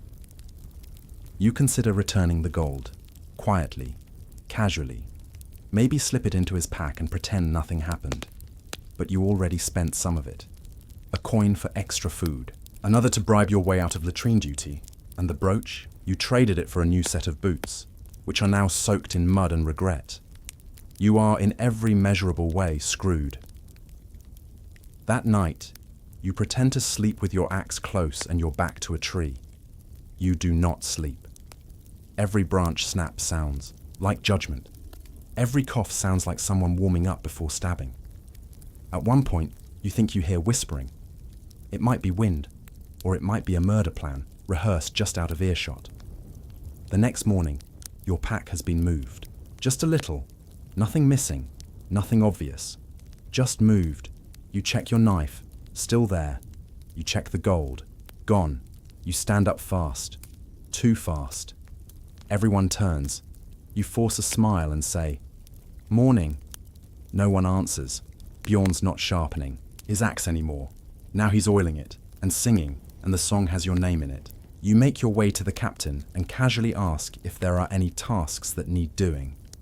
Far away. He frowns. He's chewing a bone. Could be chicken, Could be squirrel. Could be symbolic. He finally says, "Fetch water from the southern spring." Perfect. It's isolated, muddy, and surrounded by trees with excellent murder coverage. You nod and begin walking. You glance back. Bjorn is following. So is someone else. You pretend not to notice. At the spring, you scoop water as calmly as possible while mentally drafting your last words. You briefly consider fighting. Then remember, Bjorn once killed a man by sneezing at him. Your best weapon now. Talking. You turn, offer a nervous smile, and say, "Funny story about that gold." Bjorn says nothing. He just lifts the axe slightly, like it's a question. You try again. "I didn't know it was yours." Still silence. "I mean, I knew," you say, "but I didn't know." He exhales slowly through his nose. That's his version of shouting. Then, miracle of miracles, he lowers the axe and says, "Apologize." You do. Sincerely. Desperately. With the tear-filled voice of a man who just pictured his own face as a soup ingredient. Bjorn nods and walks away. You're not sure if that means you're forgiven, or if he just decided to let the rest of the crew vote on it later. You return to camp with your water skins full and your nerves in ruins. Bjorn let you live. That's not mercy. That's a message. The kind of message that begins with silence and ends with an axe lodged somewhere deeply personal. Everyone's acting normal. And that's the worst part, because it's not your normal. It's a slightly too friendly, slightly too quiet version of normal where no one meets your eyes directly, but everyone knows you're there. You feel like the stink in the room nobody's talking about, or the rat in the stew nobody's chewing too loudly. You try to act casual, smile, stretch, crack your knuckles like you're not 2 seconds from bolting into the woods and faking your death with some squirrel guts and a clever arrangement of sticks. But they're watching, not obviously, just enough to let you know that the only thing standing between you and a surprise burial is group indecision. You sit by the fire. Bjorn's already there. He's sharpening something again. Not his axe this time, but a long, thin dagger that looks more ceremonial than practical. He doesn't speak. He just slides the blade across a whetstone with the precision of someone who's not just making it sharper. He's thinking about where he's going to use it. You cough, shift, try. Not to make eye contact. He looks up anyway. "Sleep well?" he asks. You blink. Better than expected. He nods once. The fire crackles. You nearly soil yourself. Later, the captain gathers everyone for stew and something that might generously be called a feast. You're handed your bowl last. You examine it carefully, not out of pickiness, but because you're 60% sure someone's been spitting in your food as a pre-murder appetizer. You eat slowly. The goat comes near you again. It lingers. You suspect it's been trained. Conversations happen around you. Laughter, boasting, loud retellings of things that absolutely didn't happen the way they're being described. And yet, behind every laugh, there's a whisper, a pause, a glance. Your name comes up once. Someone says, "Just saying if it was anyone else." Another responds, "But it's him. Of course it's him." You hunch over your stew and pretend not to hear. You finish eating early and offer to do the washing. No one argues. Of course they don't. It's the perfect time for them to rummage through your things. Replace your mead with pig's blood. Carve a rune into your shield that means soon-to-be corpse. You return to your bedroll and check it. Someone's moved it. Slightly. The furs are folded tighter than you ever leave them. One of your gloves has been placed under your pack instead of inside it. Your knife is in the right spot, but turned the wrong way. They were here. You lie. Down, arms folded, eyes wide, pretending to rest. You do not rest. You breathe shallow. You listen. You count footsteps. Twice, someone walks past your spot, then stops, stands, lingers, walks off again. Every creak of leather, every cough, every sigh feels like a countdown. Finally, just before dawn, someone shakes you awake. You jolt. Grab your axe, almost scream. It's the captain. He raises his hand before you swing. Easy, he says. Meeting. You follow. Half the crew is awake. They've gathered around the dying fire with looks of grim amusement. Bjorn is standing, there, arms crossed, dagger now tucked in his belt. For the moment, you stand in the middle like a sheep who's just been invited to dinner by wolves. The captain clears his throat. There's been a situation. You nod. Everyone nods, even the goat. Bjorn steps forward. He tosses something into the dirt. In front of you, your pouch, the one with the gold, now empty. I want to vote, Bjorn says. Your blood runs cold. Vote. Yes, he replies. Not to kill you. That would be rude. Some of the men chuckle. You do not. I want to vote on what embarrassing thing we make you do as punishment. That was not what you expected. Someone suggests cleaning. The latrine trench for a week. Someone else suggests making you braid every man's beard while humming songs about honor and shame. One guy suggests exile. He's quickly shouted down, because even they know you wouldn't last 2 days without stepping into a trap or falling off a tree. Then the final vote comes in. You are sentenced to full camp humiliation. Details aren't explained. You learn them the hard way. By noon, your beard has been braided into the shape of a fish. Your shirt has been stolen and replaced with a burlap sack that says goat hugger. You're made to recite a fake poem about how trustworthy Bjorn is. You do it. You cry a little. You suspect someone's sketching it for future retelling. And then, just like that, it's over. Bjorn claps you on the shoulder. Not hard enough to kill you, just hard enough to remind you he could have. You're lucky, he says. No, you mumble. You're one of us, he adds. You nod again. And just like that, the crew laughs. Someone throws you a fish, and you're back in the fold, scarred, humiliated, but breathing, which, in Viking society, is basically a promotion. This was not how you imagined it. You thought dying in battle would be dramatic, cinematic. There would be a thunderclap, a heroic last roar, a sword raised high to the skies as your soul launched toward Valhalla like a flaming arrow. Instead, you're lying face down in a ditch. Your leg is doing something bones shouldn't do. There's a spear stuck through it. Not all the way through, mind you. Just enough to make walking, running, or not screaming impossible. Blood is soaking into your sock. One of your boots is missing. You don't remember when or how it left. Your foot. Possibly stolen.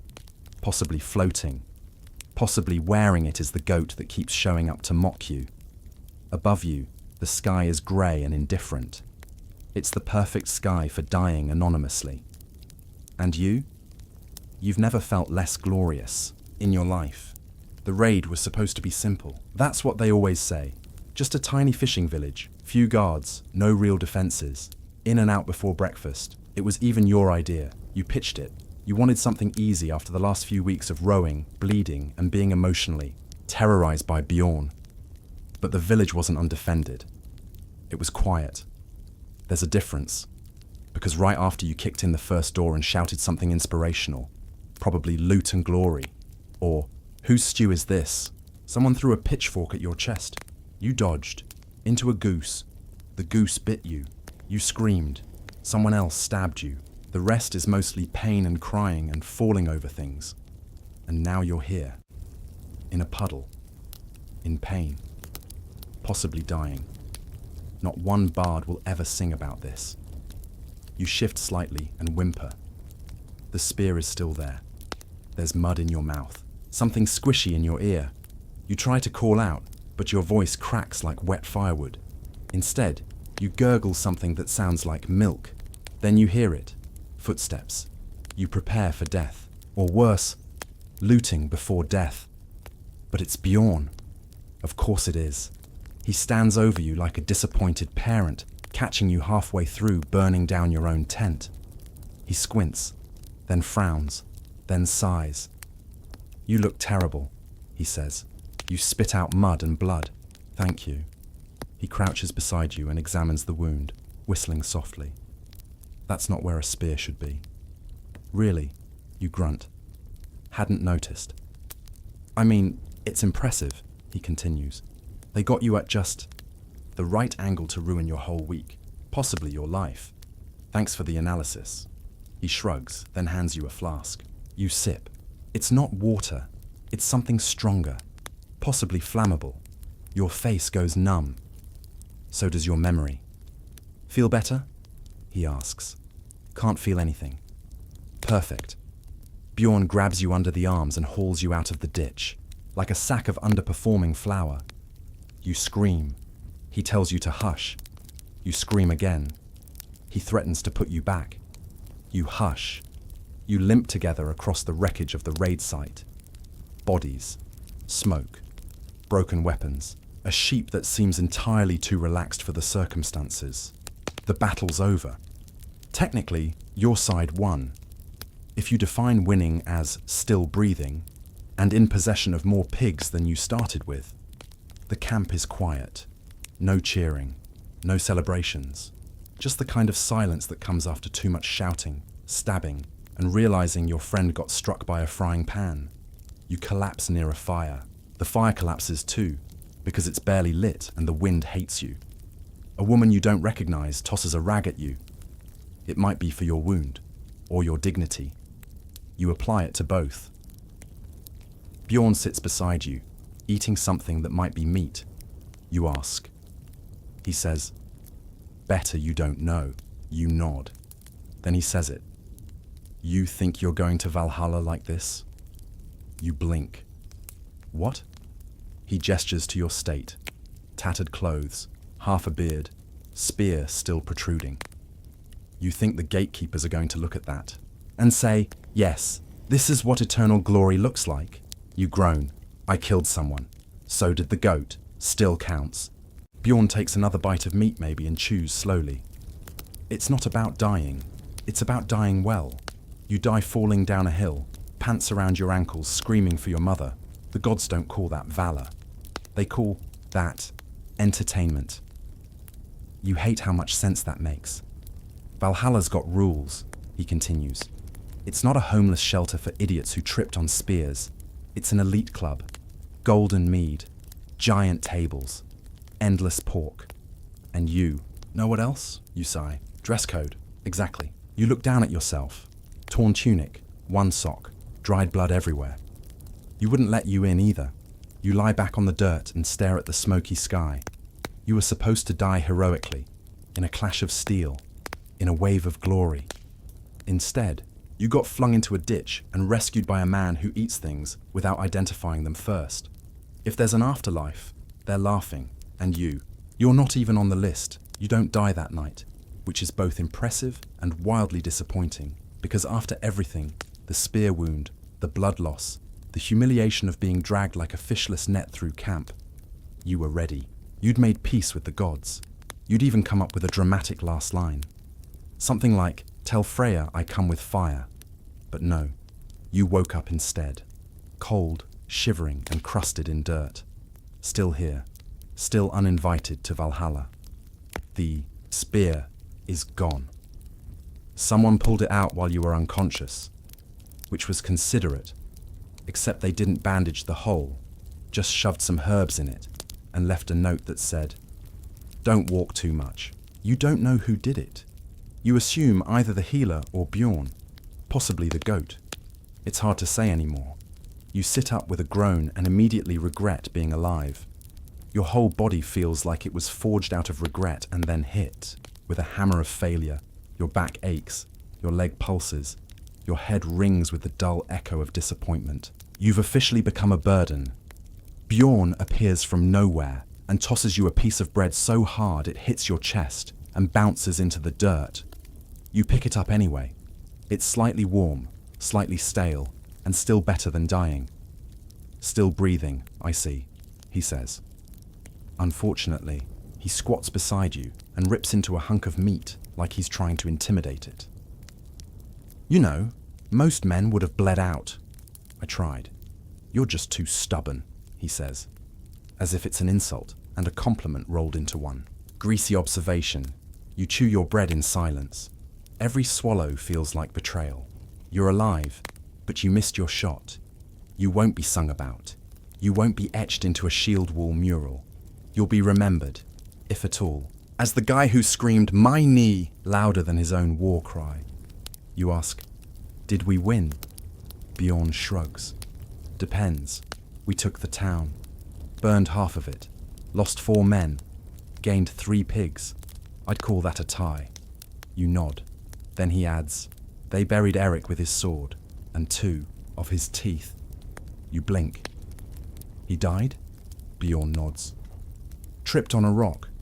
Fell into his own axe. Silence. He's in Valhalla now, Bjorn says, chewing thoughtfully. Because of that? The gods have low standards. You lie back again and stare at the sky. It's clearer now, like the heavens got bored of tormenting you and moved. Onto someone else. Maybe the Saxons. Maybe your future. You wonder what Valhalla would even do with you if you made it. Seat you at the kids' table? Have you served mead to real warriors? A passing crewman waves. You wave back. He walks away. See? Bjorn says. You're not dead, and people still look at you like you might be worth saving. I'm not. Exactly. He grins. That's what makes it funny. You sigh.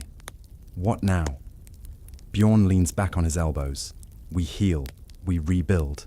We find the next village stupid enough to have goats and not enough walls. And me? Bjorn shrugs. You'll limp, you'll whine, and eventually you'll tell this story in a mead hall where your leg doesn't hurt as bad and your pride's been twisted into something that sounds like courage. You let that sink in. It sounds plausible. Still, terrible, but plausible. Later, as the crew packs up what remains, salvageable gear, questionable food, and a stolen prayer bell no one remembers taking, you watch from the edge of the fire. You're not useful yet. You're not feared, but you're still here, and that counts for something. One of the younger men asks what happened to your leg. You start to say, I fell in a ditch, but Bjorn cuts you off. He took a spear meant for me, he says. The boy's eyes go wide. You start to protest. Bjorn shoots you a look. You shut your mouth, because that lie might be your only ticket into legend.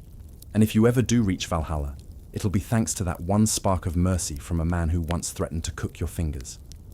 Later, that night, as you lie down and try not to shift too hard on your wound, you whisper your death line anyway. Tell Freya I come with fire. The wind doesn't answer, but it doesn't laugh either. Progress.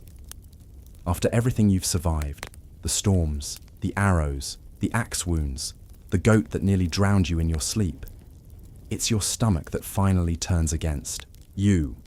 It starts subtly, a strange gurgle, not the usual kind, not hunger or post-meal turbulence. No, this one has intent. It slithers low and cruel, bubbling up from the depths like a kraken waking from its slumber. You pause, listen, dismiss it. You've eaten worse. That time in spring with the rotten fish stew, you lived.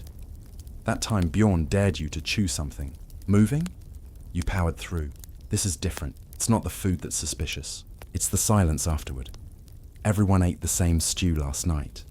Turnips, a bit of meat, questionable broth, nothing unusual. But you've been doing this long enough to know it's not what you eat. It's who made it. And this particular pot was cooked by Asmund, whose idea of hygiene involves rinsing a ladle in a puddle and calling it blessed by rain. Your gut shifts again. The second gurgle is louder, more theatrical, like it wants witnesses. You clutch your side, breathe through it. You try to ignore it. You go about your duties, slowly, limping, keeping your body rigid and your expressions neutral. Bjorn notices. Of course he does. He watches you carry a sack of firewood like it's a fragile basket, of bees, face pale, knees locked. You all right? He asks. Fine, you lie, voice 2 octaves too high. He narrows his eyes. You sweating? Always, you say. That's technically true. But now you're sweating like someone's holding a torch to your bowels. Cold beads trickle down your spine. You shift your weight and feel something move internally, like a shift in the earth before a landslide. It's coming. You excuse yourself to the tree line, casually, calmly, like a man who simply wants to admire a pine cone or have a deep, introspective cry. You make it 3 steps before your gut clenches like a bear trap. You stumble, you gasp, you run. Leaves slap your face, branches tear at your arms. You don't care. All dignity is gone. You're 1 hop, 1 cough, 1 wrong. Sneeze from total disaster. You reach a suitable patch of earth, drop your trousers, and assume the position. And that's when the real suffering begins. Pain. Deep, primal, sweat-pouring pain. You grip a nearby tree like it's a holy relic, biting your tongue to keep from howling. You feel your ancestors watching. You feel them turning away in shame. Your legs tremble. Your arms shake. Your soul begins to evacuate with everything else. This is not a battle. This is a reckoning. Somewhere in the distance, a raven caws ominously. You pray it's not a sign. 20 minutes later, you return to camp a broken man, pale, hollow-eyed, trembling. No one asks questions. They just see your face and understand. You wrap yourself in a blanket and sit by the fire, knees to chest, rocking gently like a man who's been to war and back with his own digestive system. Bjorn approaches, crouches, and sniffs once. He recoils. Ah, that kind of sickness. You nod slowly, like a veteran recalling the trenches. He pats your shoulder. Gods be merciful. You whisper, they weren't. That night the fever starts. It comes in waves. One moment you're freezing, teeth chattering like dice in a gambler's palm. The next, you're drenched in sweat, clawing at your furs like they're made of fire. You hallucinate. You dream of boats shaped like intestines, of stew chasing you with tiny legs, of Odin offering you a chalice and saying, "It's just soup," before laughing and walking into a volcano. Your crewmates give you space, partly out of sympathy. Mostly because they don't want to catch whatever's currently boiling your insides like old wine left in the sun. The healer tries a remedy. It involves moss. You don't ask questions. He applies it to your forehead and mumbles, something in a language no one has spoken in 3 centuries. Then he places a dried lizard tail on your chest and says, "Don't eat anything blue." You have no idea what that means. You nod anyway. On the 3rd day, you try to stand. Your legs betray you. You collapse into Bjorn's arms like a tragic love story, only much smellier. He lowers you to the ground and sits beside you. "Any last words?" he asks, half joking. You consider them. You try to say something poetic, noble, grand. What comes out is, "Don't let them bury me near the goat." Bjorn snorts. Fair. You lean your head back and stare at the sky. It's peaceful now. You wonder if this is what Valhalla looks like from the outside. You wonder if they'll make an exception. If dying from cursed stew counts as battle-related. After all, you fought it, desperately, for days. You bled, you burned, you suffered, and you lost. But you fought. Maybe they'll see that. Maybe. You know it's the end when even Bjorn stops pretending. He's been hovering for the last day and a half, poking you every few hours to make sure you're still breathing. But now he just sits quietly nearby, sharpening his axe in small, distracted strokes, like he's preparing for a task he doesn't want to admit is coming. You lie on your bedroll, wrapped in all the spare furs they could find, partly for warmth, partly to absorb whatever leaks out of you next. Your stomach hasn't made a noise in hours. That's somehow worse. That silence feels final. The fever broke this morning, but it didn't leave. It simply changed shape. You're no longer boiling. You're freezing. Your fingertips are pale. Your skin is clammy. You can feel your breath getting shallow. Lighter. Each one climbs a little less far before falling flat like a drunken bird trying to fly. You can't move your legs anymore. Your arms barely respond. Your mouth is dry. Your throat cracks when you try to speak, so you've given up. You just lie there, waiting. No one talks much around you now. The crew's gone quiet. They walk softly, speak in mutters, and bring you broth you can't drink. One man left a flower beside your bedroll. Just one. It wilted within minutes. You felt seen. Someone started carving a wooden marker for your grave. You heard the knife working through the bark, slow and rhythmic, like a heartbeat you won't have for much longer. They didn't know what to write on it. They argued for a bit. Brave? No. Strong? Not really. What about, he meant well? That one stuck. Your eyes drift shut. You hear Bjorn shift beside you. You sense he's watching, not with worry anymore, with familiarity, like you've become something he's seen before, like a candle sputtering or a boat's last creak before it sinks. He speaks softly. You know, this is still better than Eric. You wheeze. It's the closest you can get to laughing. He fell into an axe, Bjorn continues. You're going out like a meal that won the fight. You open one eye. Don't make this worse. You want to go out with dignity. You nod weakly. He pauses. Then I won't tell them about the part where you screamed, "My insides are melting," and tried to bite the goat. You shut your eye again. That was a low moment. You drift for a while. Time becomes soup. You see things, people, places, memories, your first raid, your first kill. That one time you tried to impress a shield maiden by juggling eggs and broke your nose. You remember rain, the sea, firelight. You remember stew, good stew, not the kind that kills you. Then you hear something unexpected. Music. It's soft, a low hum. Bjorn, humming some half-forgotten funeral song. It's not pretty, it's not in tune, but it's gentle, and it's for you. You try to speak. One last time. Tell them. He leans closer. Tell them I died, in battle. Bjorn raises a brow. You sure? You nod. He sighs. All right. He stands. You hear him walk away. Later, they wrap you in your cloak, the one that still smells, faintly, of fire, stew, and desperation. They carry you, slowly, to the edge of the forest, where they've built a small pyre from driftwood and broken spear shafts. They place you atop it, like they're laying a sack of regrets to rest. Bjorn steps forward. He clears his throat. He was a Viking. Pause. He died with determination. Longer pause. And, in his own way, honor. He lights the flame. It takes a minute to catch. Of course it does. Nothing ever works the first time with you. Someone coughs.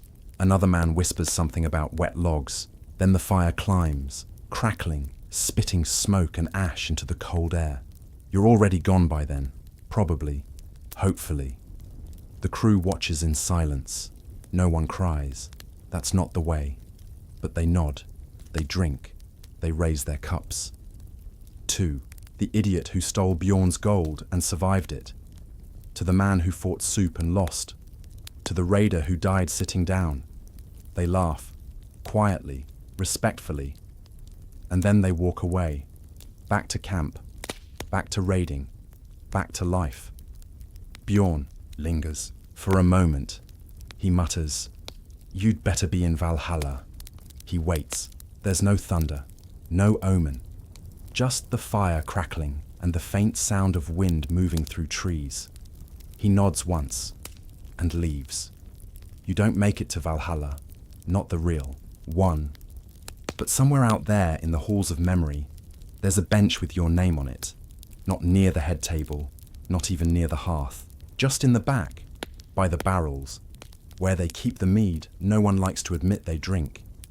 And sometimes, late at night, when the warriors are done boasting and the gods have gone quiet, someone tells your story, and they laugh. Because you were ridiculous, but you were theirs, and you tried, and in the end, that's worth something.